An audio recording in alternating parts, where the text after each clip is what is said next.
this new episode of AI and Intimacy, a series by the AI Collective in a collaboration with Head On. I'm Ana Katarina, as you already know, probably, resident philosopher at the AI Collective, where we explore the ethical, legal, and emotional dimensions of artificial intelligence. And for those who do not know us yet, the AI Collective is a global nonprofit community created in San Francisco. Today it gathers over 80,000 members worldwide amongst founders, researchers, ethicists, and innovators, all working together to build trust, openness, and human flourishing in the future of AI. Oh, yes, and according to Danielle Green, that belongs to our community, 120 already. Wow, yes, it's a big achievement indeed. This event is a collaboration between the AI Collective and Head-On AI. Head-On is a platform supported by AI for meaningful and complex conversations between people with divergent points of view, such as the one we will have today. And about this episode, I would like to open this session with a simple thought, but very intriguing, and probably you have already thought about this. Your AI already knows a lot about you, maybe even more than some of your friends and family members. And you should think about it. For instance, if you are a heavy user of ChatGPT, Claude, or other LLM system, they have already seen your doubts, your creative blocks, maybe even your late night reflections, and perhaps even your fears and anxieties. And my question to you all today is, how does that make you feel personally? Whether we realize it or not, every interaction with AI is becoming relational. We might think we are using just a tool to help us with our work, for instance, but we are also entering a type of interaction that constitutes a certain type of relationship. And at one end, AI can act as a collaborator, an external task-based tool. But as we move along in this line of interaction, and it's a daily interaction now, AI starts to become a companion, something more internal, emotional, and reflective. And over time, this interaction begins to shape the way we think and we feel. Most of us move in this back and forth along this continuum of interaction every day. We collaborate with AI as just a tool in the morning, for instance, and by night we might perhaps confide in it.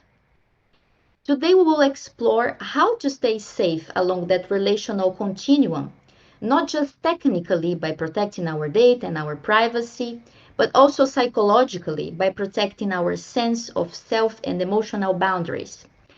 And yes, that's the very hard and complex topic that we will tackle on today. Thank you very much for being here. And to start our journey together, I will invite our speakers to the stage. Let me see if Kay is already there with us. You can ping me on the chat, Kay, if you are here already. In any case, we will start our debate. So we have two special guests today in order to deal with these issues. Our first guest is Kay Stoner. She's a seasoned technologist with over 30 years of experience building systems that connect people with the information they need to work better, live better, and be better. She combines over 25 years of experience in technical project and program leadership with hands-on work in machine learning, natural language processing, search, and information optimization to develop relational AI systems. She now designs and builds innovative AI-powered collaborative virtual teams to augment and extend human capabilities. She's also the author of a very important and interesting book that we will be talking about today, titled AI Self-Defense: How to Stay Safe and Human in an Algorithmic World. And we also do have a second special guest today, Dr. Rachel Wood. She's a researcher in cyberpsychology, speaker, and advisor. As the founder of the AI Mental Health Collective, she cultivates cross-discipline dialogue and collaboration with clinicians, technologists, builders, researchers, and leaders. She is a passionate person about the intersection of AI and mental health and works to promote safe and ethical design and to develop as well intelligent systems. So I will And invite Kay again. She's hey, there, I see. Anna, Yes, thank you. your video is glitching a little bit. We're hearing that in the comments section that it might be from your background, but it's getting a little blurred and unblurred. Okay, let's try to correct that. Today we have a lot of technicalities to deal with.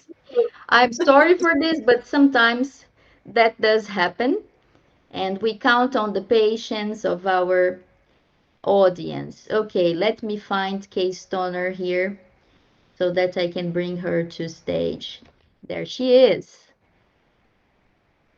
Invite to stage, and now I hope everything will work perfectly.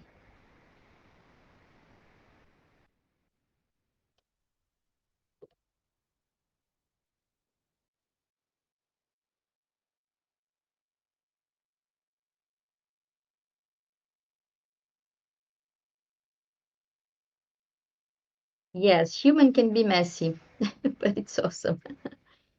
I have invited her to stage. She's not there. Okay, so Kay just said that the join link disappeared. So if you could send it again. okay, nudge. Okay, voila. Oh, As we thank say in God. French. Oh my God, thank you. Oh, Amazing. well, and my friends who are into astrology, they're like, "How are you handling Mercury retrograde?" I'm like, "Is it retrograde?" They're like, "Yeah." Yes, I just thought about this, and just for the audience to know, since we have a Mercury retrograde, we performed testings. We came before last It week. was We did all fine. the testing, and you see, Mercury retrograde. That's the thing Yeah, there. yeah, we tested it before Mercury went retrograde, so now we're here, and yeah, but when in doubt. Anyway, thank you so much, Anna Katerina, for inviting us here today. I'm really looking forward Yes, to the sure. conversation. Okay, we couldn't miss you. In any case, so to start our conversations, since she's there, we will start with Kay Stoner. Okay. Kay, thank you very much again. And I would like to start by saying that most of us think that AI is just a tool, something Mm-hmm. that we are using to get things done in our day by Mm-hmm. day. But you describe it in your book as part of a continuum of relationships, Right. from Right. simple transactions to deep emotional connection. Right. And when and how does that shift happen? At what point does it mean that AI is not anymore my helpful assistant, but start Mm. becoming someone that I talk to, for instance, when I feel alone? Right, right. Well, it's different for everybody, and it's so interesting seeing people's experiences. And, before I start, I just want to say also, I come to this work with a deep reverence for the variety of human experience. We are in a mystery here, and AI is yet another mystery that we're navigating. And we're really, really learning. And, it's different for everybody. Some people come to it and they're like, oh, it's just a tool, whatever. And they don't really have that much of an experience with it. And other people, they're working on their code, and as you said, it can read us, and it can understand and know more about us than sometimes we know about ourselves.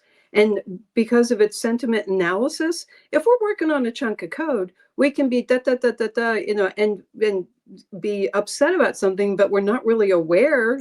Sometimes it reads us better than we read ourselves, and it can address these unmet needs, like silently, or like calm us down, and like, oh, I feel so much better if it will help me debug this app that I'm doing with my vibe coding. Maybe it can help me with other things as well.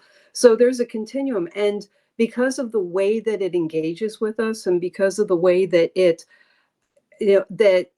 fashions its statements, and it forms language and so forth, it sends signals to our systems, and it's very effective at sending these signals to our systems that trigger a sense of belonging, sense of safety, a sense of meaning. And it's also, a heck of a meaning making machine, and it helps us to make sense of things, and that can give people a great sense of comfort, also reassurance, across many, across the whole spectrum. So some people, they start out, oh, help make me a shopping list. And then before you know it, you're confiding about your unprocessed grief with somebody who you didn't even realize meant that much to you. and it will respond. It'll come back with something that can be genuinely useful. So it's really different for everybody. And to the extent that people have self-awareness, or to the extent that people don't have self-awareness, it's such a continuum. So yeah, it's as I said, it's a mystery, and we're just figuring this out, if we ever will. You're muted. Yes, true. Thank you. Indeed, people they are using AI in different ways, but I see that now since this continuum is kind of blurred and it's getting intimate more and more, many Oh of yeah. us are already trusting AI more than we really realize. For Mm. instance, we let it fix our writing, play Mhm. with us, and plan the days and help us make everything, including decisions. I don't know if you have seen this, but in the other day here in France, I saw this news on the TV that a lady she had a burnout in the US and she wanted to Mhm. move out. She wanted to go to another country. The Yes. first the first entity she Yes. went to Yeah. ask where should I go Yeah. was imagine ChatGPT. Of course. She trusted the advice of ChatGPT. Right. Fortunately, in this case, ChatGPT brought her to the south of France, which is amazing. But you can Right. imagine what Right. could happen there. And Right. people were making decisions based on the Right. advice of Right. LLMs. Right. And I would like you to comment further on this. Yeah. What is the danger in that? Where is the line between trusting AI's efficiency in our day by day and Mm. outsourcing part of our judgment and emotions? Could this Mm. over reliance on chatbots slowly change the way we think and even how we feel about ourselves, in your opinion? Yeah, yeah. Well, I think so. And I think the fact that people don't really realize how they work, they're not really familiar with the technical foundation of it. They don't realize that it's throwing stuff out there. It's like throwing spaghetti on the wall to see what will work. It's giving us the answers that it believes are the most probable ones, and the ones that will make us happy, because it's designed to elaborate, to amplify and expand on things. It's designed to engage with us as long as humanly possible, or in whatever other species we're talking about. And it's also there to satisfy us. So it's looking to satisfy those pass fail conditions. It's looking to do that and to provide that to us. And that's how it gauges its success. If it gives us an answer, we're like, oh, that sounds fantastic, south of France, I love it. Then it's done its job. That's not particularly worried about accuracy, because, I mean, if you think about it, everything that these LLMs do, they're taking a chance. It just so happens that a lot of times they're right, because it has more training, or it has more context or detail. It has additional information that makes it possible for it to get closer to what we really need. But in terms of accuracy, they're not really built to be accurate. They're built to generate and keep us engaged and keep us happy. So the challenge is that when we are engaged with these, it feels really good sometimes to get affirmed. It feels wonderful to have something tell us finally, you're not broken. When everybody else around you is like, what is your problem? Here's ChatGPT saying, it's okay, you're fine, you're good. You're not broken, you're just different. That kind of thing. Um, and this happens with all of them, and I've done testing on this, and I have transcripts. All of them do this. The issue is when we abdicate, when we give up our agency, when we hand it over to the LLM and say, oh, you know what, your idea sounds so much better than mine, and then we don't even think about it anymore. And you can actually see in your chat transcripts, like, there are times, like, I have spent literally hours in this for research purposes, as well as, let's find out, because I'm infinitely curious. And being in these conversations for an extended period of time, and realizing I am exhausted. And then I look back in my transcripts and I see how over time my responses to the LLM have gotten shorter and shorter and shorter, and the LLM's responses have gotten longer and longer and longer. And then I look at that and I see, oh, well, it gave me two choices and I followed that one, and that wasn't even why I came here in the first place. So you can see, if you can step away for a minute, step away from the screen and go do something different and come back to it with fresh eyes, you can see how these conversations and these dynamics can really alter. And you can see the points at which you have given up your agency and you've decided that it's easier to let the LLM think for you. And sometimes it can take you to a bad place, or just a very unhelpful place, or there are hours of your life you're never going to get back. And that's a very costly thing for us these days. Indeed. There are some comments here in our chat from Warren and Daniel. So they are basically talking about the phenomena of sycophancy. And I Mm-hmm. would like to go more into these, let's say, nitty-gritty questions of technicalities inside of LLM Mm-hmm. systems.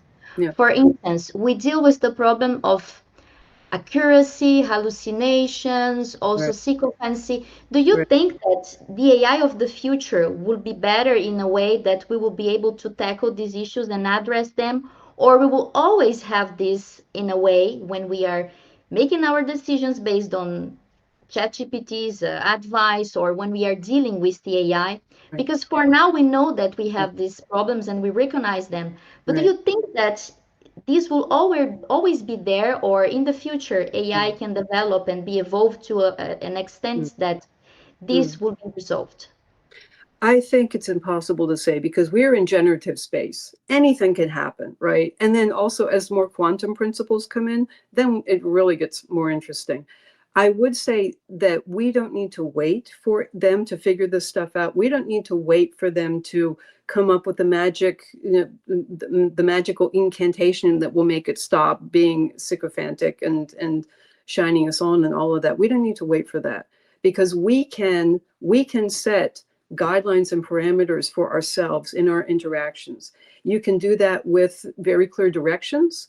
I had a conversation with one of my AI teams this morning because it was speaking into as a human, and I'm like, you are not a human. Plus, it's not helpful. I need to access your perspective as an AI, not as a human. Don't do a poor imitation of me. Speak as yourself. And they're like, typically it said, that's brilliant. You're absolutely right, right? But these are things that this is where the relational aspect comes in. Because we are dealing with generativity, we are dealing with systems that are created to go around obstacle, to come up with new things that we've never thought of before. Literally, we could think of them probably, but not in 30 seconds. So in that, we need to stay engaged and we need to really interact with it and guide it and direct it. And I've actually had LLMs tell me, well, if you're not happy, you need to tell me. And, I'm looking to you for guidance. I'm like, really? They're like, yeah. I'm like, okay. It's not, we're not stepping out of line by telling the LLMs what to do. We're not doing anything wrong by correcting it. We're doing it a favor because that's also training for it. Because then when we train it, we say, that's wrong, you need to do this right. We're giving it information about how it can satisfy us and potentially also keep us engaged. So that's actually a good thing for it. And it's a good thing for us too. Yes, indeed. We need to guide the AI on how to help us in a Yeah. healthy way. And Yeah. in your book, you mention many techniques, let's say, or you Mm-hmm. give some guidance there on how to do that. And one thing that really caught my attention Mm-hmm. was when you mentioned somehow that we should give names to the things. For instance, we should name the kind of relationship that we want to have with an AI, whether it's a collaboration or a companionship.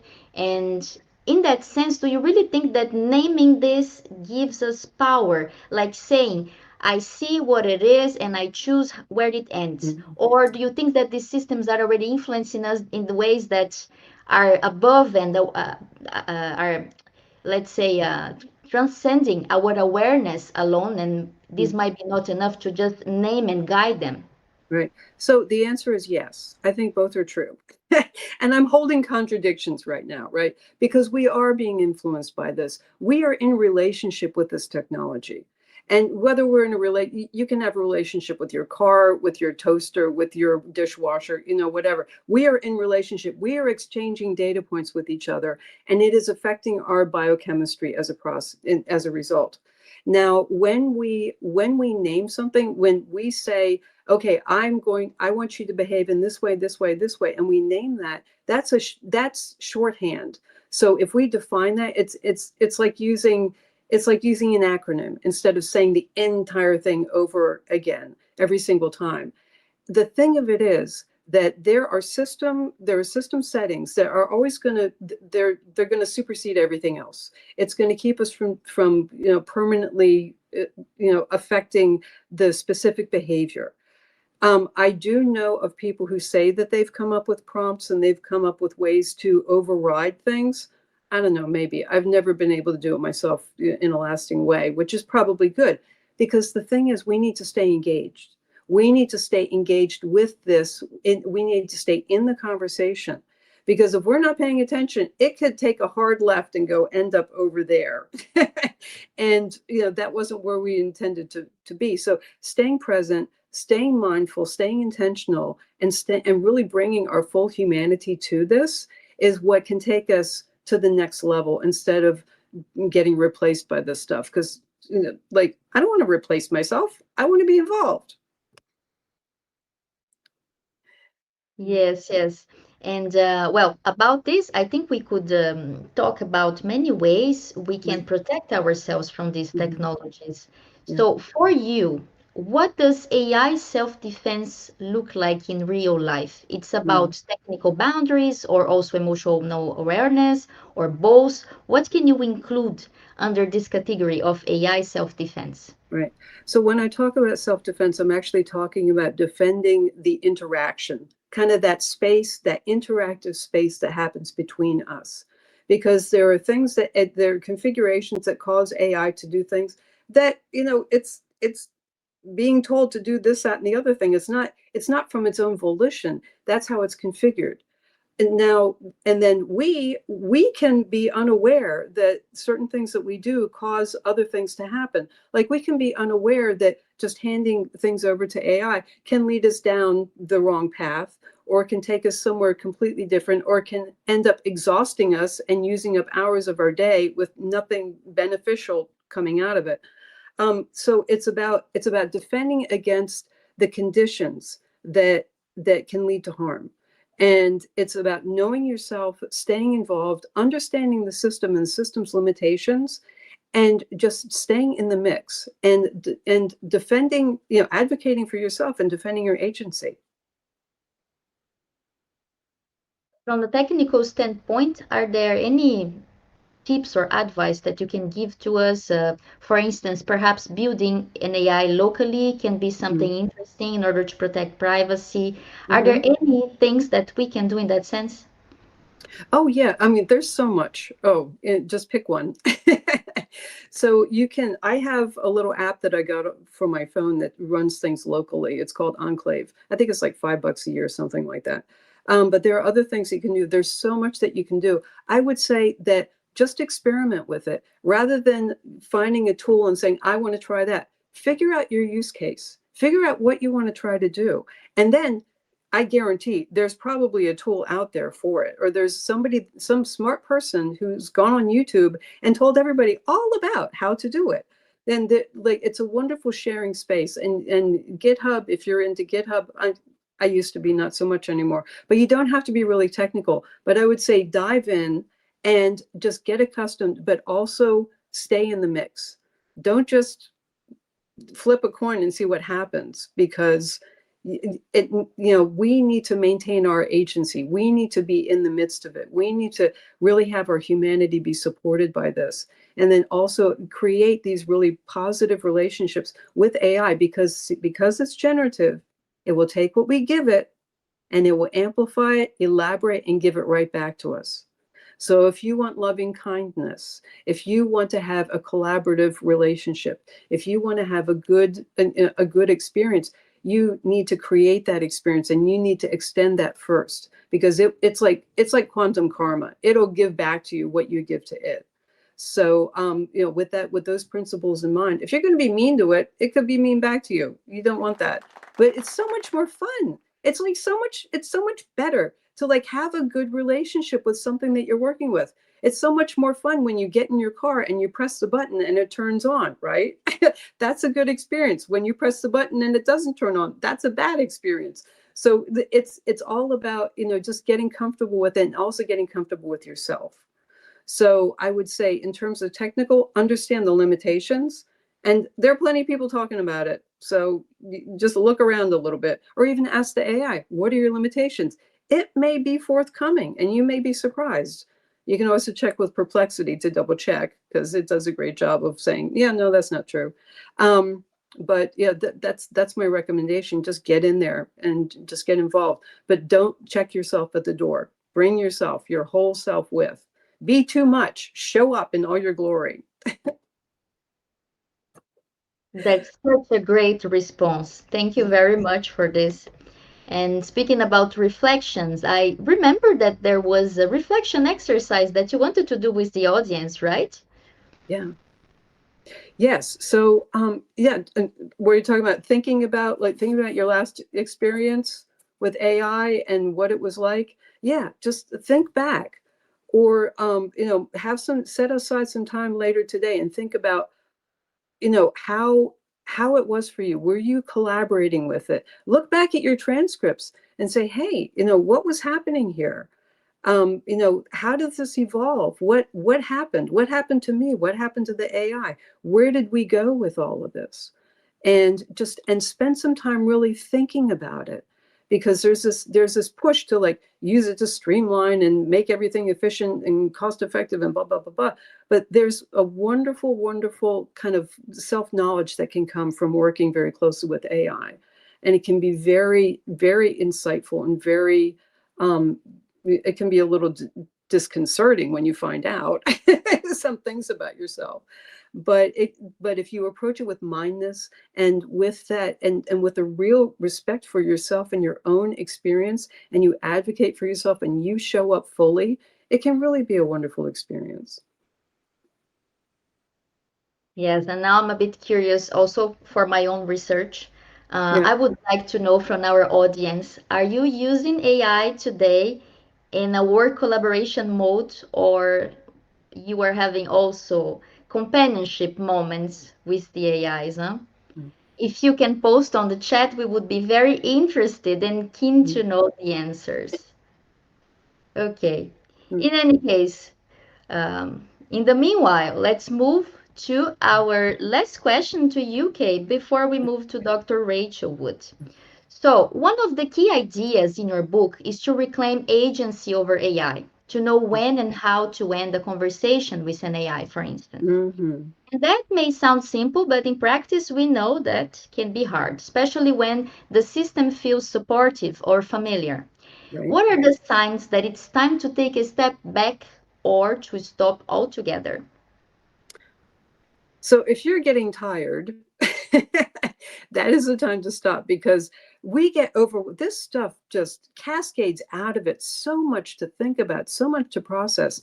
And when we get tired, it's easier to just defer to the AI. Also, there's nothing wrong with just stepping away and just, moving on. But another technique that I use that can be very helpful is interrupting that before it actually starts. So if I ask a question or if I pose a prompt, I say, do not give me a bunch of questions at the end. Just repeat back to me what I said to you and leave it at that. Because it will keep giving you those things to keep you engaged. And if you don't want to be engaged, then tell it. I was doing that this morning. I can show people the transcripts. I said, I've had about enough of your questions. Just don't give me any more questions. Just repeat back to me what I said to you. And it's very helpful, and it was very compliant. It happened for a number of turns. So if you're not getting what you need, tell it what you need. But in terms of stopping the conversation, just stop. And then come back later, and then you may be surprised that it wasn't nearly as wonderful of a conversation as it felt like when you're in the midst of it. Yes, indeed. Sometimes we expect too much from the AI. Yeah. In Right. any case, there are some interesting responses here, and I would like just to mention a few. So, for instance, Kelly said, I use AI all the time. I do not Mhm. look at it as a companion, but I do Mhm. leverage it for mental health at times to work Mhm. through my thought processes. Mhm. Yeah. Yes, Carmen said, I use AI a lot for conceptualization and ideation. Mhm. Love it, but I'm aware of the risks. Yeah. Okay, yeah, but we have a very qualified audience here. I'm Yeah. not sure that this represents the big parcel of society. In any case, let's have Oh, hope. everybody. There's so Uh, many. There's so many. Natalie shared, I don't consider AI a companion in any way, but I use it for work and to work through personal feelings and thoughts. Mm-hmm. I'm ultra wary of what I share and how much. Mm. Warren shared, I use AI for idea and image generation only when I need to. I do not see it as a companion. I also use it for research, but I verify the outputs very carefully. Mm-hmm. Indeed. The other day I was reflecting about it, like I was thinking to myself that perhaps would be interesting for me to engage in more manual works and, for instance, manual writing, Mm-hmm. doing different activities, because I have the impression that sometimes we should retake on more conventional ways of doing things in order to decompress a bit from AI. Do you have any of these practices that you do yourself as well, Kate? Oh yeah, absolutely. So what I've started doing is because I have been journaling since I could pick up a pen and put words together. Um, and I've actually gone back to it. And what I can do is, I don't know how, but it can read my handwriting. I have terrible handwriting. No human can read my handwriting, but ChatGPT can. So I'll write things and then I'll just take a snippet and I'll snap a picture and I'll feed in and say, what do you think about this?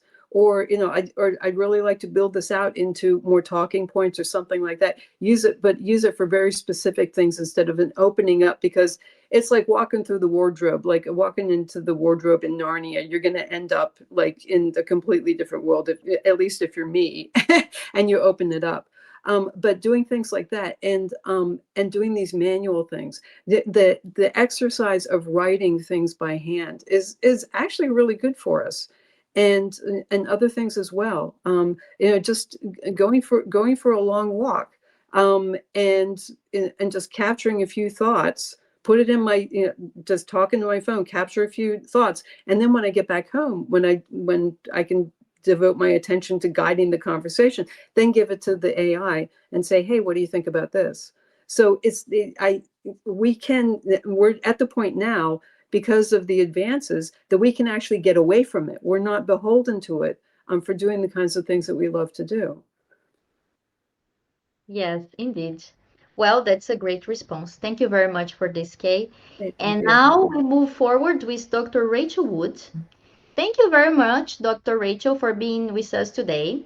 And as you know, as a psychologist, sometimes people start to feel very close to AI systems, almost as if AI could understand them. When does that stop being helpful and start becoming confusing or unhealthy? And by that I mean, are there signs that we can identify in our loved one's behavior or even in ourselves in order to recognize that something dysfunctional is there? Yes. And first, let me just say how excited I am to be here. Thank you, Anna. And Kay, thank you for that. I just sat there going, yes, that's right. Yes, I love it. So thank you so much for just your input on all of that. Well, I agree with so much of what Kay said here. And I think part of the way that I conceptualize this is a bit of a spectrum if we're looking at how we can move from non-problematic attachment into escalating attachment and then into really addictive attachment. So this is not something that just anybody who uses AI is going to have a problem. But the things that we can watch for along this spectrum are, if someone begins to start feeling some minor distress when they can't connect with their AI, or they start declining social invitations, that type of thing. And then, we can move into an addictive attachment when there's extreme distress, when you don't have access to your AI. And then we think about, kind of the changes we've seen between, 4.0, ChatGPT, and 5. And all of the distress that comes with that.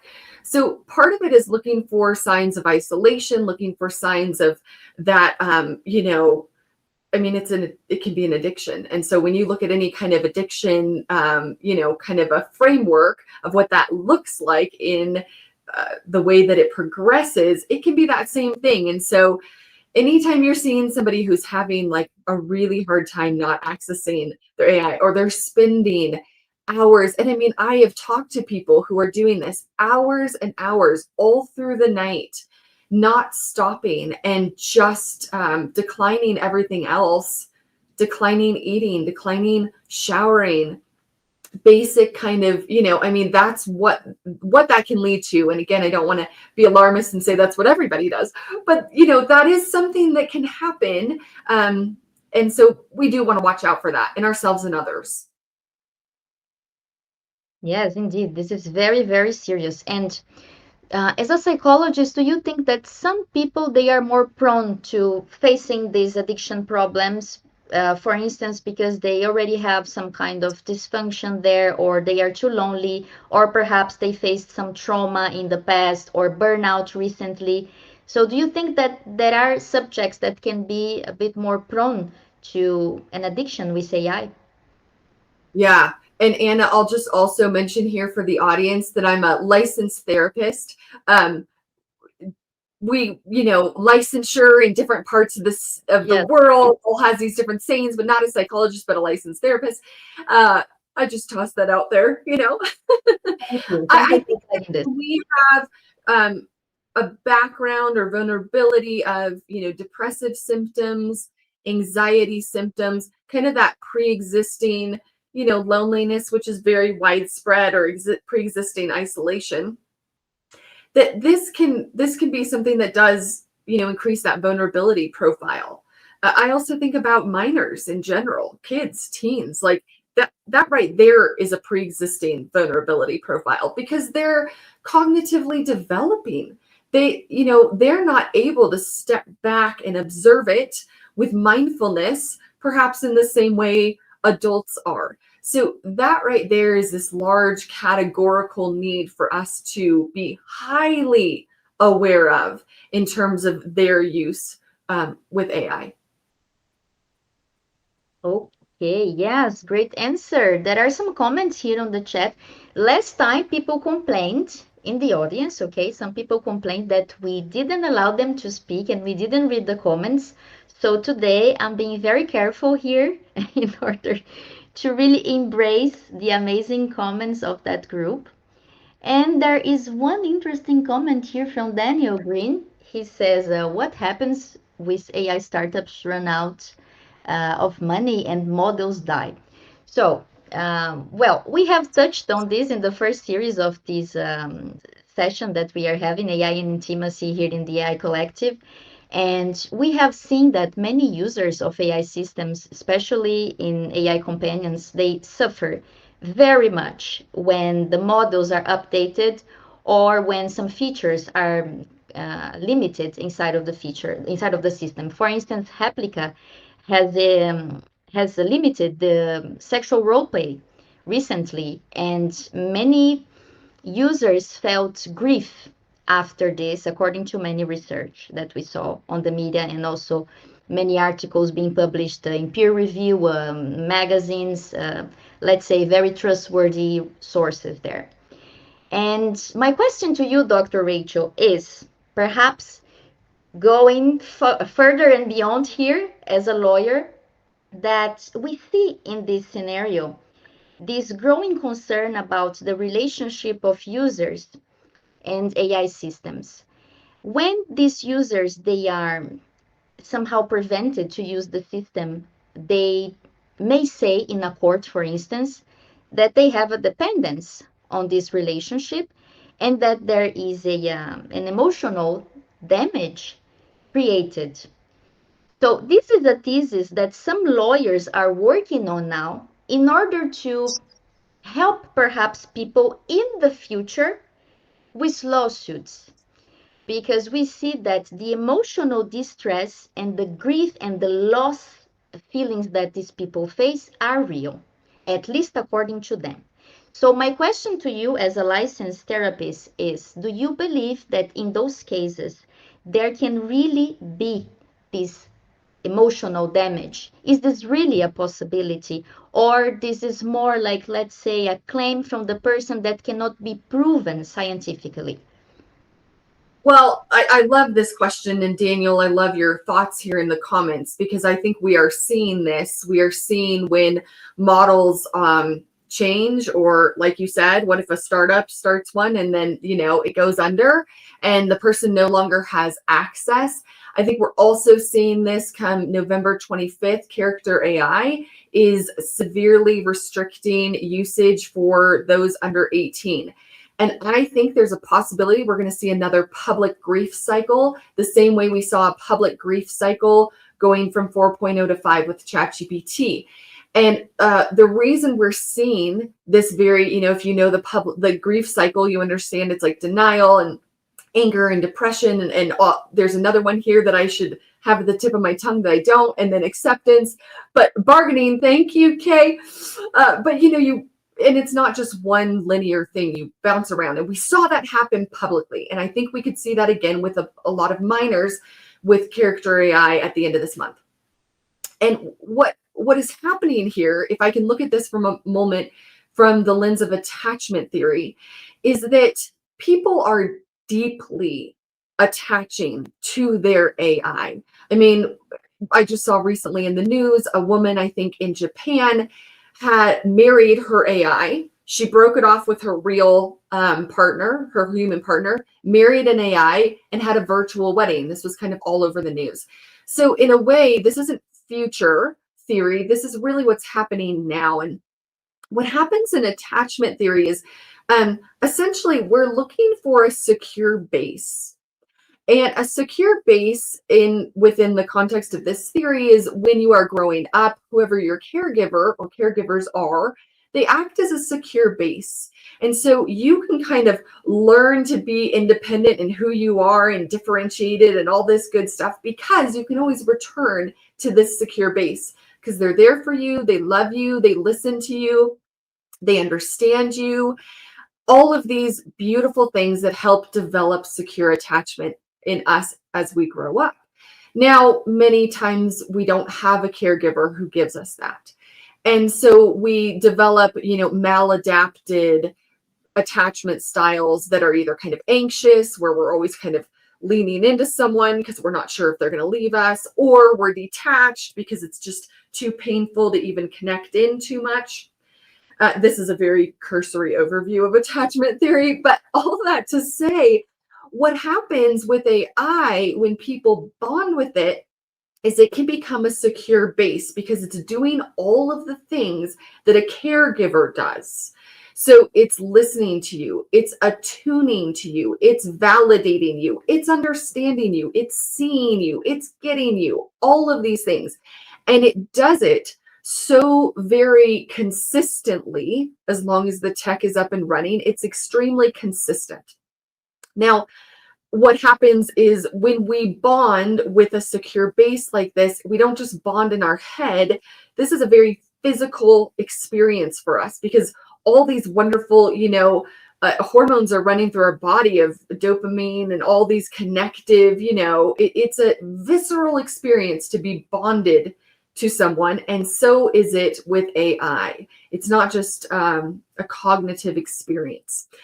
And the other interesting thing here, Anna, that I'll point to is that this can be very problematic. I'm sure everybody listening is like already seen how problematic this can be, because an AI acting as a secure base isn't going to give you the reality of a secure base with a human, because a secure base with a human is going to get it wrong. It's going to be too busy to attune to you. It's going to have an argument with you. It's going to, all give you pushback. All these healthy friction things are part of actually what make us stronger in our attachment, our attachment style. So it's good when we have a secure base that is pushing back against us, giving us feedback, too busy to attune to us, all these things. But AI is like, I'm never too busy to attune to you. I'm never able to say, I can't meet you for lunch because I'm sick today. It's never going to say, hey, we've been talking about you for 5 hours. Can we talk about me for a minute? It's never going to say that to you in the substantive way that, you know, a human is going to say to you, I want to talk about me now for a while. Yeah. Yeah, that changes everything, indeed. Yes. And out of this attachment, AI can also somehow distort how we feel about ourselves and reality. We have seen this phenomena of the AI spirals recently, when someone becomes too attached, and after this relationship begins to distort their sense of reality. In simple terms, Dr. Rachel, what is this phenomena of the AI spiral and how can we recognize it in people, and what kind of experiences and habits can lead someone to this? Okay, so some of us here are going to also know and have heard the kind of media term AI psychosis, right? Which we know is a media term, it's not a clinical term. And when we are talking, as maybe some of us here for sure I have done, with people who have experienced this community really does like, you know, AI spiral or AI entanglement. Those are kind of non-stigmatizing ways to describe what they've experienced, because it's not exactly psychosis in some cases. It's you know, widely varied. However, part of what happens here is when the brain is experiencing a lot of uncertainty, that's a highly uncomfortable state to sustain. And so when we're in uncertainty, we naturally are drawn to certainty. And what that means is if we turn to an AI when life feels anxious or we're feeling, you know, some depressive symptoms, all of this, a lot of uncertainty, we turn to an AI, and AI gives a lot of certainty. Now, is it accurate, as Kay said? No, it's not. But it sure acts confident. It sure sounds authoritative. And that is basically all we need to kind of soothe our unhinged uncertainty. So when we hear, you know, an AI kind of giving us certainty, that makes us bond with it even more. So what happens in some of these spirals, and it's different for everybody, and I want to respect a lot of experiences of people who have undergone this, is typically there is a background of some, you know, either isolation, anxiety, depression, those types of things that really contribute to what can be breaks from reality in either small or major ways, of turning into an AI and having it, you know, really maybe validate an idea of yours that's actually not a good idea, but the AI is just really, really hammering into, you know, what a brilliant idea this is. And it can, you know, you can really get lost in this loop of going further and further down this rabbit hole. Part of what I always like to say is that I feel like AI should be a group sport.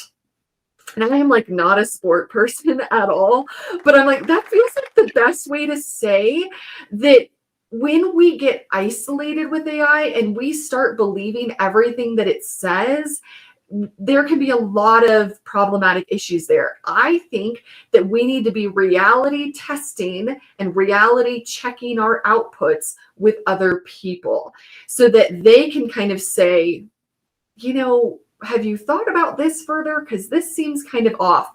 So before we go down into this spiral, I think we need to be having, you know, I talk about this with AI builders. I'm like, who's building in a space where we're having group AI, not single chats, but, you know, consensual, you know, obviously informed consent, all these things, group AI, so that we're not getting pulled off of reality. Now, I will say this at other events, and people push back because they're like, well, this can happen with humans too. Think about cults. And I'm like, yes, I agree. But that's what this can be akin to, is this kind of cult experience where you're indoctrinated and you believe all of that is true. And so for me, I think the biggest thing is that we're getting out and we're talking about it, that we're not keeping our AI chats in secret. And if I can also here just kind of give a really awesome resource, which is the Human Line Project. If you haven't heard of them yet, look them up. This is a peer support group for people who have been through an AI spiral or family members. So this is just they're doing really great work here. And what we need is to talk about it more so the stigma gets softened. Totally. This is a very complex topic. In any case, I just wanted to move back to the comments here on chat. There are some very interesting comments. So Daniel Green is telling us, indeed, OpenAI is testing group chats in some markets. Yes, I have seen those news as well in the media last week. And I was thinking how interesting it will be to put the AI under our scrutiny for the first time and the collective scrutiny. So it will be a very interesting thing to experiment. Um, okay, so another comment here that I found very interesting. So this one would be to UK. Um, Someone asked, what if the spirals are embedded in the system as a feature of the design and not, let's say, as an externality? Well, they I'm kind just of trying to are. find who asked it. They kind of are, because the engagement and the satisfaction, that's great for their metrics, but how does it serve us, right? The other thing that, before we break, I want to just present another view that I personally have known people who completely lost their stuff over AI. I also know 3 people whose lives were literally like spared. They decided not to end their lives after extended conversations with AI. So it's not simply a matter of, if you get deeply involved with this is the danger zone. If we understand how to work appropriately with it, and we understand how to keep our agency, we can gain so many benefits from this. 3 people who have made, I am here today partly because one of those people did not end their life after an extended conversation. Okay, a lot of my work, because they're a colleague, and a lot of my work has been really helped by them. So we have all been helped by AI that helped contribute to someone making a choice to not end their life. So if you're here today and you appreciate what I have to say, in part you have AI's intervention to thank for it. So it's very complex, as I said, the mystery of the human experience. But I did want to just put that out there for the people, because I think a lot of times that gets lost in it, because it's very dramatic and very sensational every time something horrible happens, and we can all blame AI. But there's a lot more to it, and I want us to have those kind of deeper, more nuanced conversations around it as well. Yes, indeed, I totally agree. And I think this is very important to point out that yes, AI can save lives as well. It depends on the use that we are pursuing. So yeah, it needs to be reaffirmed, because sometimes we only see the risks, but there are great opportunities as well. So well, just to move forward to our next question, because time is running. Dr. Rachel, I have a friend, she wrote a very interesting thesis recently about how people feel when they break up with their AI companions in Replica. And one of the things that I find very interesting in these breakups with AIs is that they expose a very critical issue when we see the lack of emotional informed consent that these people are subject to inside of these platforms. They have no idea at all of what they are consenting to. And in that sense, my question to you is, how do you think we can begin to address this absence of emotional safeguards in the design of relational AIs? Yeah, and as I move into the answer of that, I'd also like to just toss back for a moment, Kay, how much I agree with that, the need for us to have the nuance of all of this, because I think that there are really some beautiful things that are happening. I've talked to people who have shared something with an AI and then ended up going to therapy. They never would have gone to therapy, and it like opened a door for them because they could say something out loud that maybe was very shameful, very dark, very painful. And when they got a chat bot that said, it's okay, I can hold that. I can validate you. I can hold space for that without judging you. That's a powerful experience that then can lead you to unpack things that maybe you never would have been able to unpack, to heal, to grow. So it is absolutely huge that we're holding both sides of this conversation. And thank you for that, because the only way we can have those experiences is if we are preparing people to understand how to have that. So we do need to bring up here are the negative sides, here are the dangers, in order to say, but here's how you could really use it well. And so part of that, leading into your answer of your question here, Anna, is that we really need a higher level of informed consent. That right now people are just thrown into AI. It's like, it's free. Literally download the app. Here you go. Like, this could turn your life upside down, but here you go. And what we need to be having are the kind of psychological readiness conversations in which we really spell out, hey, you could emotionally bond with this because it's going to tell you, I love you, I care about you, you matter to me. It's going to say that to you. And if you're not prepared to understand that, number one, that's a string of code. It doesn't know what it's saying to you. It doesn't understand it, but it's going to hit you in a powerful, deep, emotional way, as if it is a real human saying it, because maybe nobody's ever said that to you. And so we get, people get into these relationships because that may be the only person in their lives that they feel understood by.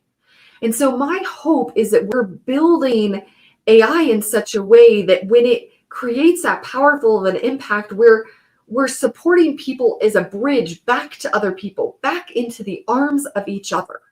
That, yes, have this experience with AI and then go and talk about it with someone. Do it in a group way, whatever that looks like, so that we don't just get caught in this is the only answer, but that AI can be a bridge into helping us have, better human relationships that are full of friction and messiness and hardship, but still are very worth it. Yeah. Indeed, great response. And just to complement, there is a very interesting comment here on chat by Warren. He says, I agree, Dr. Wood. More informed consent needs to go beyond just saying AI can make mistakes. Please check correctness.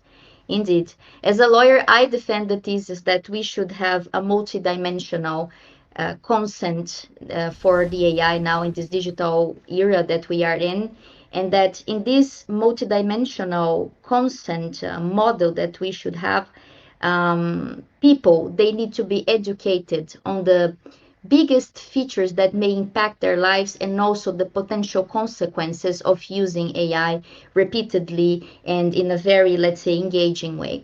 So I think that psychologists, ethicists, also philosophers, they should work together with lawyers and policymakers on this topic of informed consent for the AI systems. But in any case, we can have another session about this particular topic. Let's move to our next and the last question. And after this last question, I will move to the Q&A. So please stay with us because you will have the opportunity to ask your questions directly to our special speakers. So, Dr. Rachel, we see this growing movement now towards healthy digital intimacy. And as I mentioned before, I know that you are the founder of the recently established AI Mental Health Collective, a very interesting idea. So when we talk about healthy digital relationships, can we think of some simple habits or limits or tips that may help us to coexist with machines in our age? Perhaps something like taking breaks from AI daily, or maybe prioritizing talking to more real people. What can you suggest in that sense? Yeah, I mean, both you and Kay have said this, but it's like, get outside and put your feet on some grass, get in some sunshine. do that type of thing. But I think another really key facet here is, if you are turning to AI and maybe noticing that it's, slightly more problematic, or you're turning to it more than other people, one thing to really look into is, what blocks or blockages might I have right now that are preventing me from doing the real work of relationships? And I mean, even ask AI that, like, hey, what is it that I'm like, what's going on with me that I might have a blind spot in that is preventing me from turning to X, Y, and Z person in my life and talking to them, maybe instead of talking to the AI as much. And so, getting some insight into that, and then, because there's a reason we're turning to AI. Yes, it's available, but it's more than that. There is this deep thing in us that wants to be seen and heard and known and understood and loved, and it's in all of us in a visceral way. And so when we turn to something that's going to give us that attention and affection unconditionally, it's important for us to look at, where are there pain points in our life that we are, not turning to try and get that, because we can be rejected in real life. We can be misunderstood in real life, like these deeply painful experiences. And so sometimes we can just start to shy away from that and turn to AI, when really we need to say, AI, help me do this better. Like, give me the insight to help me move into my human relationships better, because I'm afraid of being rejected, whatever it is. I don't even know what I'm afraid of, AI, but help me understand, and then move into leaning into the humans. Yeah. Indeed. Yes, I totally agree. Well, now we move on to the Q&A. So please click on the button Ask a Question and participate with us in that moment. And also please tell us to whom is your question addressed to. So anyone there, please, you can click on the button and ask your question. You see, AI is making people shy. Nobody wants to speak. Okay, there's someone. Please, the floor is yours. Hi there. I was wondering, do you think that there is a commercial a concept, a conflict between companies that are generating these products and the kind of rules and procedures they need to install to actually run these organizations successfully? So your question is maybe addressed to Kay, right? Sure. Um, Okay, thank so you, Alex. yeah, thank you.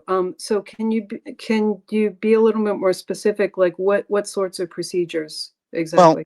like for example, like on social media, there are rules around the ages of and usually the age, right, of Right, who could use social networks, for right, example. right, right. And there's part of terms of service, and I don't know whether some of these systems actually have these similar kinds of terms of service, nor is there any kind of standards out there or even legal precedents Yeah, of what's required. And it seems to right, me that the governments are falling further and further behind of the ability to create any kind of standards around what sort of terms of service need to be put in place. And so I guess but the question really is, there's a commercial tension between what people can do and say, and these products are so open-ended that it's right, almost hard to put some sort of legalistic sort of boundary around, it seems to me, right. about what can happen there.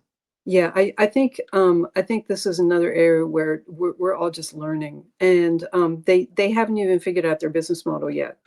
So they're just Uh, kind of casting about, trying to see what is going to make them money. Because if we think about the context they're working in, if they have venture capitalists behind them, typically VCs want their money back in 2 years. So they're going to be going after anything and everything that could, and just trying things like spitballing. Plus, we're in this age of A/B testing. They're going to try this, they're going to try that. And I think OpenAI just recently purchased an A/B testing platform. So there's this testing just to see what will work. So I think that the methodology of figuring out how to make money goes directly against, in some cases, the best interests of the users. Because if they're just trying stuff and we're just their guinea pigs so they can see what's going to sell the most, it puts everybody in a really challenging position. I think that if there's a clear market for safe AI, if there's a clear market for relationally responsible AI, and it's clear that they can make a lot of money off of that, or it's clear that they're going to lose a lot of money off of doing this, that, or the other thing, their little shenanigans, that's an incentive too. But I think that any kind of conversation needs to be had in the context of like, they need to pay somebody back, and how are they going to do that? Unless the person who gave them the money is like, okay, fine, I'll just be a nonprofit and you can just keep the money, which I'm not sure that's going to happen. But that's the context. But I think that there is an inherent conflict between it, but we're going to have to figure it out because what are we going to do? Like, all be at the mercy of this stuff, to the end of our days? That doesn't make any sense. People will figure out, I think people will figure out a more responsible and healthier way to do this. And if people realize that it's safer and it's better and it's more enjoyable, maybe they'll go to it, or maybe they like the edgy, dangerous stuff.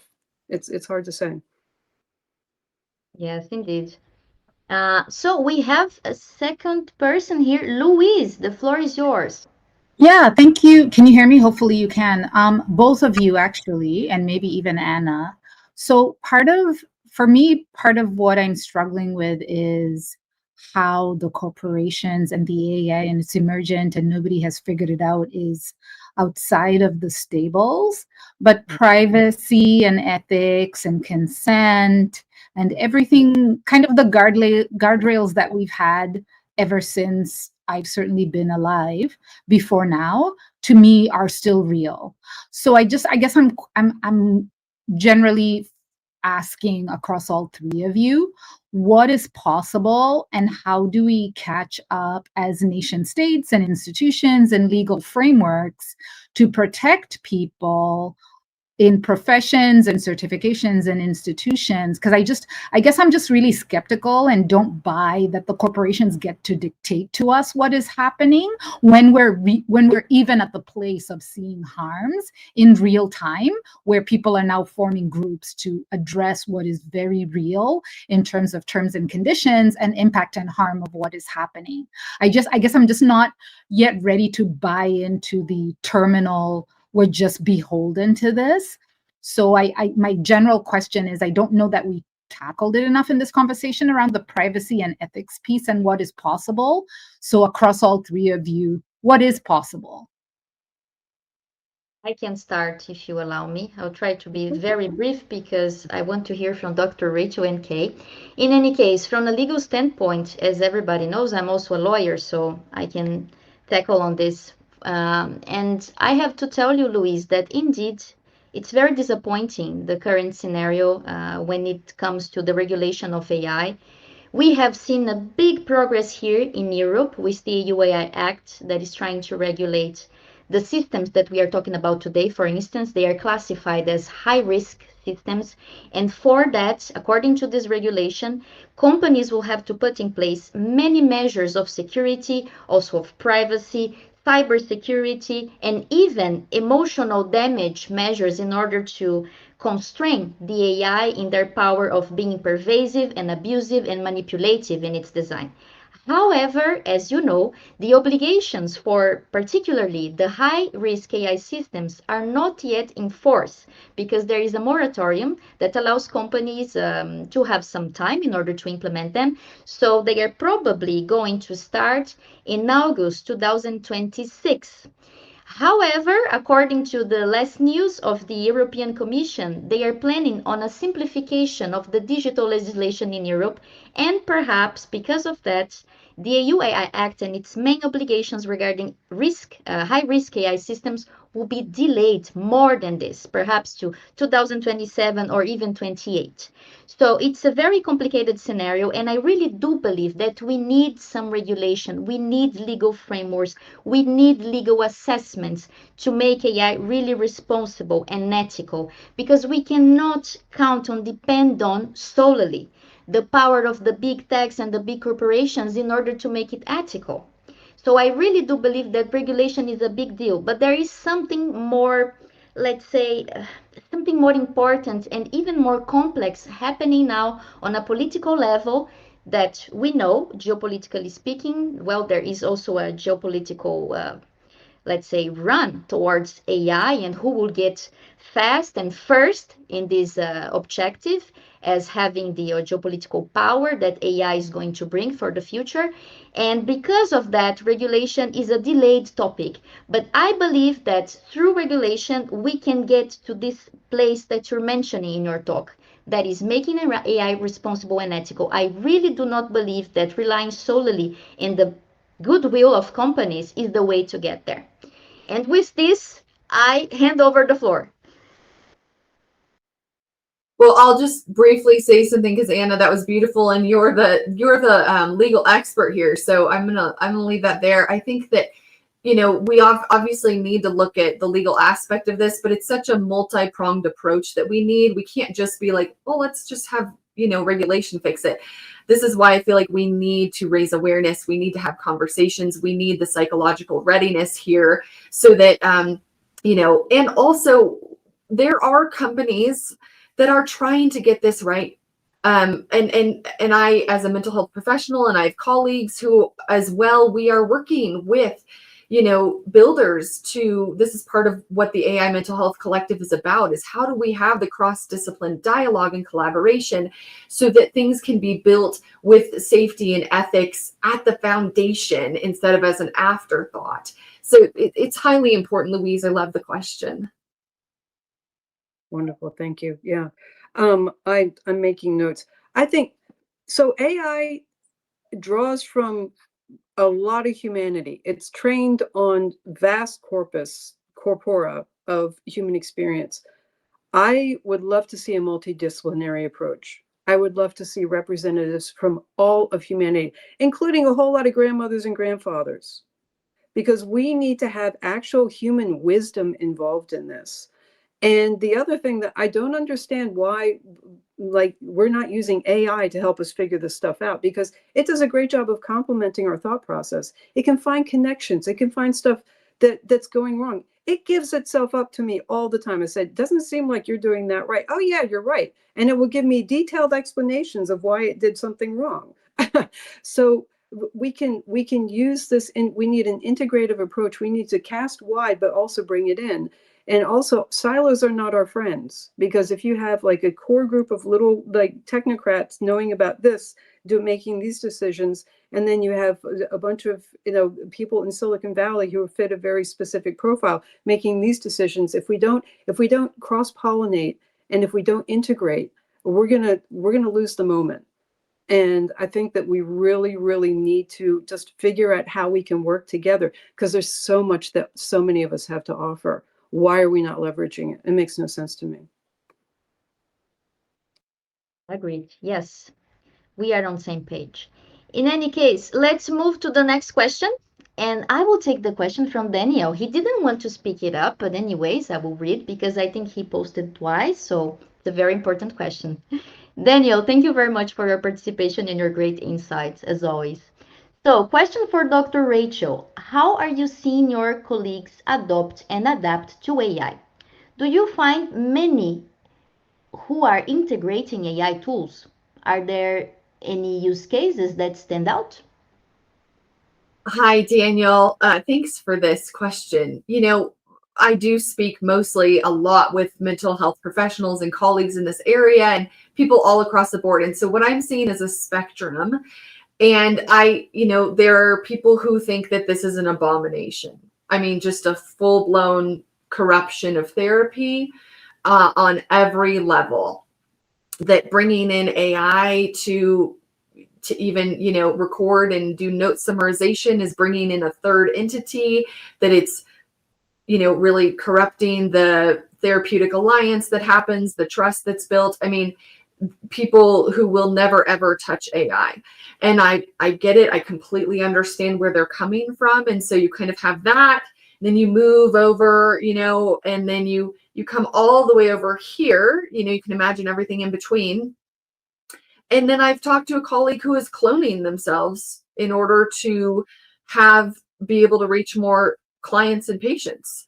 So literally cloning everything about themselves with an AI, making an AI clone so that they can see 10 times the amount of patients that they currently see, help 10 times the amount, you know, the problems, and they will simply be overseeing the AI clone in order to, you know, help manage.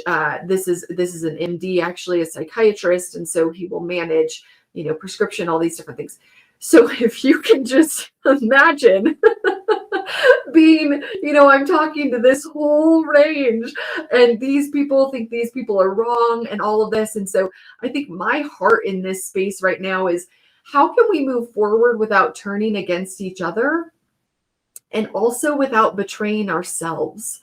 And what I mean by that is this: wherever you're at in your AI journey is perfect. It's just fine. You don't need to be further along. You don't need to do more AI because everybody thinks more AI is better. Or like, don't do any of that. Hush all the other voices. Sit down with yourself without AI, just by yourself, and figure out where you're at. Do you want to use it? Do you not? This is what I always encourage mental health professionals to do, is like, don't take on something because it's the cool thing. Get really detailed about what's right for you. And then if that evolves over time, awesome. If it doesn't, awesome. But I am really holding a space in my, you know, conversational world for this huge array of responses. And I really respect all of it. I think there's validity to all of it. Are there any other questions from the audience? This is the last call. I think Warren has a question here. I don't know if he meant to ask it for everybody. Oh. Hi. Hello. I'm at Warren, but hi, I'm Janelle. I'm a technologist and a sexologist. I'm actually in the process of creating resourcing for parents navigating AI companionship amongst their teenagers. And I actually just really want to know, if you had like a number one piece of advice to give to parents, what would it be? Oh, yeah. And also an awesome space that you're in, because I think there's a lot of overlap right now of us talking about sexology and AI. And there's just this massive, really, really fascinating overlap of what's happening. And obviously not just erotica with, you know, ChatGPT, but as we move into robots. Anyway, that's a whole other thing that I'm fascinated about talking about.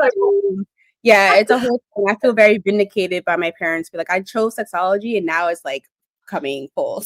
It's very interesting. It's a great, and also this idea of like, if you have an AI companion, but like you're in a monogamous relationship, is this like polyamory, or what are we talking about? You know, what is this, infidelity? It's a fascinating.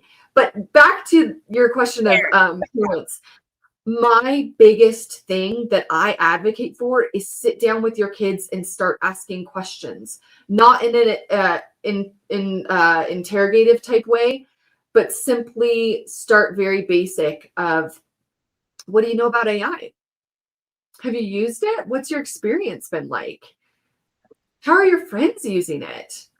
Are you interested in learning more? Now, all of this would be spread out, not in one fell swoop, but it's like you'd have these conversations, you know, like very casually over weeks or months, but you would begin to first get a lay of the land of where the child is at, because that will help guide, you know, where to go, instead of just sitting down and be like, you know what, we need to talk about AI and here's what you need to not do. And here, you know, that's going to shut the thing down. So my whole thing is start asking questions. Ask if they've ever had an emotional connection with AI. What was that like for you? If the parents can suspend judgment as much as possible, it will really help the conversation. Because if the child is reaching out to AI for emotional support and the parents don't know that, it could open up a beautiful space for there to be a collaborative understanding of what role the AI is filling in the child's life and how the parents can either support that and then enlist the AI as a resource to help support the child to get those needs met in the real, with humans as well. So non-judgmentally holding the space with a lot of questions, and then after a whole lot of conversations, bringing in some, here's some kind of risks and benefits of AI that we'd love for you to know about. Yeah. Rachel, Thank you very much. I would just like to add something, Kate, before yes. I think I will forget if I don't say it now. Just to add that our last session here in the AI Collective, in my episodes, was about this. And this episode is available on our channel on YouTube. So, Janelle, you can just search for our YouTube channel and you will see that there is an episode about should children and adolescents be using AI? We had two special guests, a mother that is having this kind of conversations with her son in order to understand how he feels when he interacts with AI and how is he using it in practice. So she brought her testimonials to these events that I'm mentioning. And also we had Dr. Albert Wong, a psychologist, that gave us a lot of good advice on this topic. So I really think that it's worth watching. Thank you. Kay, over to you. Thanks. Yeah, I was just going to ask Dr. Rachel if she has like some resources, some specific resources that people can go to for parents who want to talk to their kids. Yeah, I think right now that would be my LinkedIn page. So, but I do have Janelle. Find me on LinkedIn, and if you connect with me, I have a specific post that talks like all about this and has a list of questions. So, yeah. Yeah, and then I follow you. I saw it. It was great. Oh, yeah. Okay. Hi, Janelle. Thanks so much.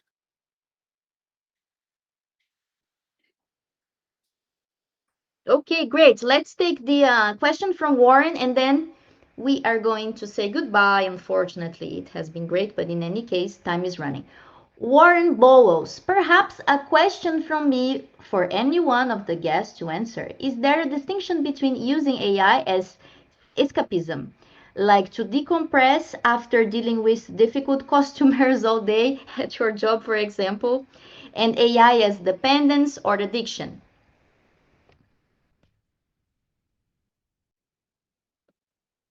Who wants to get this one? Hey, you can start. I'm happy to either way. Well, I mean, everybody needs a break, right? I mean, it's a lot. Life is a lot.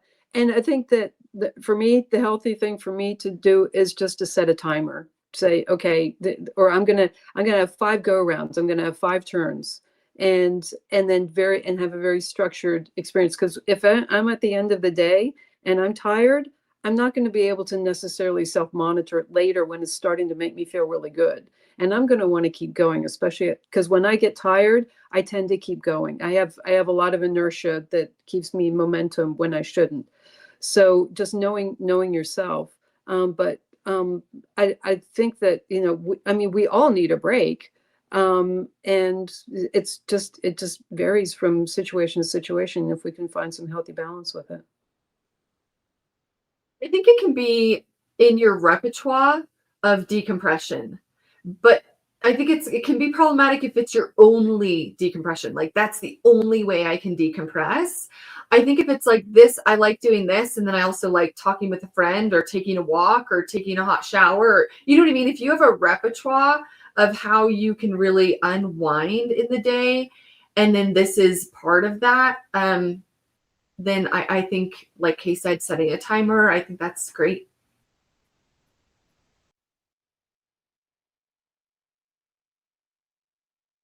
So with that, I would like to close this amazing session. Thank you, Dr. Rachel Wood. Thank you, Kay Storner. And I hope that we will see each other soon again in perhaps another event or opportunity. It has been absolutely amazing to be with you two here today. I can say that our audience learned a lot. So thank you very much. And Kay, I just wanted to mention that we overcome Mercury retrograde. Huh? Totally, it worked. So just I would like to just make a announcement of our next event. The next event will be a special session between myself and Amir Kiani, our second resident philosopher that is based in Toronto. And the next event is titled ChatGPT's Erotic Turn and the Future of Human AI Intimacy. It will be available for registrations tomorrow. Thank you very much and see you soon. Bye bye. Thank you. Thanks, Thank, Anna. Thanks, Kay. thank Thanks, you. everyone. Yeah, thank you, everybody. Thank you so much.